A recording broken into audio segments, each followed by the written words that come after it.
ব্রাহ্মণবাড়িয়া 2 আসন থেকে নির্বাচিত মাননীয় সদস্য রুমিন ফারহানা, আপনার সময় 1 মিনিট। মাননীয় স্পিকার, আপনাকে ধন্যবাদ।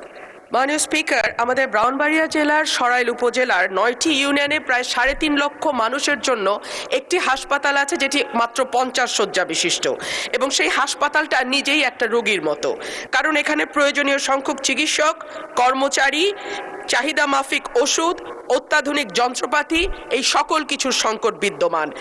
আমাদের এই হাসপাতালটিতে 10 কোটি টাকা ব্যয়ে একটা 6তলা ভবন নির্মাণের পরিকল্পনা নেওয়া হয়েছিল, কিন্তু 5ই আগস্টের পর ঠিকাদার পালিয়ে গেছে মাননীয় স্পিকার।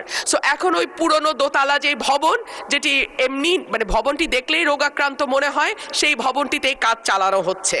জানা গেছে এই হাসপাতালে কনসালটেন্ট সহ চিকিৎসকদের 9টি, নার্সের 6টি, মেডিকেল টেকনোলজিস্টের 2টি, ফিল্ড স্টাফের 15টি, স্বাস্থ্য সহকারী 8টি এবং আদার্স 19টি, প্রেষণে থাকা পদ সহ 64টি পদ শূন্য রয়েছে।